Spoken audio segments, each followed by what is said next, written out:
La transformation de la farine de maïs n'a plus aucun secret pour Jocelyne Koubleno. Ce travail est la principale activité de cette mère de famille qui vit à Porto Novo, au Bénin. Son histoire avec la transformation de la farine de maïs, appelée gambarine lifine au Bénin, remonte à ses années scolaires. Lorsque son avenir s'est assombri entre les murs des classes, Jocelyne s'est rabattue dans la transformation du maïs, aidée en cela dans sa reconversion par sa grand-mère. J'ai été à l'école jusqu'en 3e.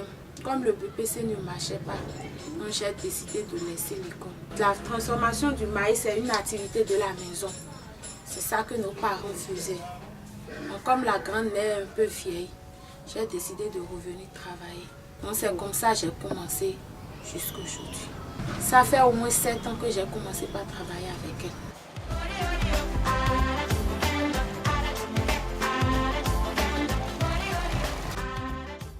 En matière de distribution, les transformatrices de la farine de maïs ne rencontrent aucune difficulté pour écouler leur production.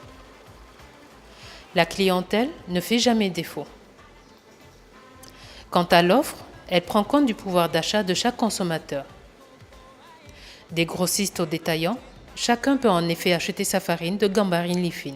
Ici, on fait ça, on amène ça à la maison, les gens viennent à la maison acheter, on a les clients.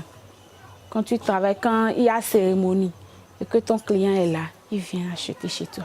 C'est pas mal, il y a de bénéfices. Ceci, c'est le sac de 25 kg qui coûte 12 000. Ça là, c'est la moitié. Ça là, c'est 6 000. Ça là, c'est le quart, 3 000. Et ça là, c'est le kilo, 400 francs. Une étude menée par le PAPA, le programme d'analyse de la politique agricole du Bénin, de l'Institut national de recherche agricole, indique que les transformatrices de la farine de maïs réalisent des bénéfices quel que soit le prix de la matière première. Mieux, ces auteurs préconisent une régularisation des prix afin de permettre à tous les acteurs de la chaîne de valeur de trouver leur compte dans cette activité.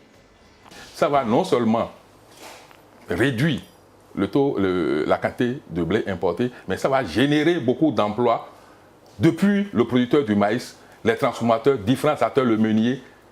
Ça va encore donner un gain substantiel à tous ces acteurs qui travaillent sur le maïs. Relevons le défi de faire connaître la technologie, de la vendre le plus possible, la vendre dans le bon sens du terme, le plus possible aux populations, la faire connaître, susciter la demande. Dès que la demande est suscitée, moi j'ai la conviction que le reste suivra.